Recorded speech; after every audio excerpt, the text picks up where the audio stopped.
the trade war isn't just a headline. It's about to hit home. President Trump's new tariffs on Canada, Mexico, and China have officially gone into effect. And now two of America's biggest trading partners are firing back with billions of dollars in tariffs of their own. So, what does that mean for us? Higher prices on everyday items from groceries to cars, and a potential slowdown in job growth. And if you have a 401k, you've probably already felt it because Wall Street has took a nosedive earlier this week. So let's break this all down. Overnight, the White House imposed a 25% tariff on Canadian and Mexican imports and tacked on another 10% tariff on Chinese goods. So Shein, whatever you guys call it, your days are numbered. The goal, Trump says, is about protecting American industries and bringing jobs back home. But within hours, Canada and China struck back. Canada responded with $30 billion in retaliatory tariffs on U.S. goods, targeting everything from manufactured goods to agriculture. And that's just the start. They say that the number is climbing to $125 billion by the end of the month. Meanwhile, China is hitting farmers where it hurts, announcing 10 to 15% tariffs on soybeans, beef, and grain exports. So that means if you've been to the grocery store lately, you know prices are already high. But now with the U.S. farmers losing key buyers overseas, these costs could climb even higher, especially for beef, pork, and wheat-based products. And if you're in the market for a new car, good luck. A lot of those parts come from other countries as well. And then there's the stock market. Wall Street took a beating today with the Dow plunging 600 points as investors reacted to the growing trade war. So, guys, I guess my question is simple. Are all these tariffs going to make America great again, or are we just going to suffer for 4 years? What do you guys think? I'm sorry. Go ahead, Dex. He said bear with him. So bear with him. Okay. So I guess that's what we do. We just bear with him. We just. Do you have confidence though? Do you think Do you think he has the plan? He knows what he's doing? Yeah, I guess. Yeah, sure.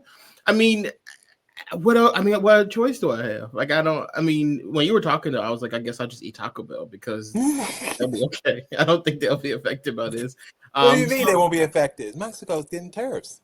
Yeah, but I don't think Taco Bell has anything to do with Mexico. Okay. I don't know where they originated. Maybe. I don't know. America. I think the word for it. So truthfully, I feel like we'll be fine. To be honest with you, I feel like we always are fine. Like this stuff happens, and there's nothing we can do about it. And like, okay, whatever. We just is this a situation where Ty, we didn't die 4 years ago from Trump, and we feel like we can survive it this time around? Yes and no. I feel like we'll survive Donald Trump. I do think we're in a different. I don't want people to think that we're in the same situation that we were in 4 years ago. 4 years ago, when Donald Trump entered office, he was new to politics. There were people in place who were opposing him. You remember he had to fire people. There were checks and balances. There was a lot more in place then than there is now. At this point, Trump has complete and total unchecked power, only having to answer to Elon Musk. And that's it. And so that is the situation we're in. Will this whole tariff thing back and forth raise prices? I mean, most certainly. Will you get your job increases? No, you most certainly will not. But will you survive? I hope so. I love you guys. I don't want you to perish. So we'll hold hands and see what happens. That's basically all you can do. You can't be anxious about that you can't control. You gotta let go and let God. Eventually. Eric, do you think this is going to backfire? Not that he has to run again. This is a lame duck president, as some people would call him. There's no third term project that we're going to allow to happen. Yeah, you said we're going to allow to happen. It wouldn't be a second one. We're going to speak things as if they are, guys, because they are. So he was going to win a second one. That done, Tim, though. In this current administration, he can get that done. Can I finish my question? Yeah, please do. We said correct you. Is this going to backfire? Because midterms are coming up. Elections still happen across the country, not every 4 years, but every year. There's elections happening across the country. Will this end up backfiring? The fact that people are getting fired from their jobs that are federal workers, people who are experiencing extreme price hikes with eggs being $12 a carton of eggs. Do you think this is going to backfire for Trump in the near future? Because Carville's saying, like we talked about last week, Carville's saying we got another 35 days before all this collapses. What do you think? For the common man, it's going to hurt very, very bad. If you're not in that tax bracket, it's going to affect your daily life. Do you think this will cause him political harm, like approval ratings going down and people protesting in the streets like we were 4 years ago? Can't do that protest. Why? You gonna get federal funding for the street? Like, what are you talking about? You better not carry your tail out there doing no protest. Try it. He said no mask, so he wants to see who you are, and he's going to find out where you work. I guarantee you. Go do it in the streets then. If you think it's just for schools, then go do it.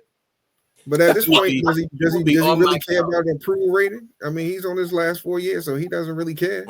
Allegedly, his last. And that we need to stop that too. We do need to stop talking about approval ratings because, who cares? But approval ratings create momentum, which create. Momentum people feeling pressure. No, momentum for people feeling pressure. Like, for instance, Republicans in Republican districts that are swing districts that are really thin margins that they might not win re-election if they don't get the support of their people. These are the people who end up voting for impeachment proceedings, and these are the people who help get us overturning Trump. These are the people.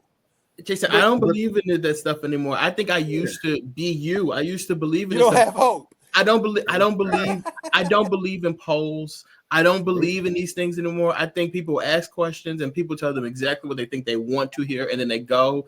If they vote, they go and do whatever it is that they feel like doing. I don't trust any of it. He said today, he was like, when he started this thing off, he was talking about how red the map was on election night, and it's just like. He ain't lying. We saw it.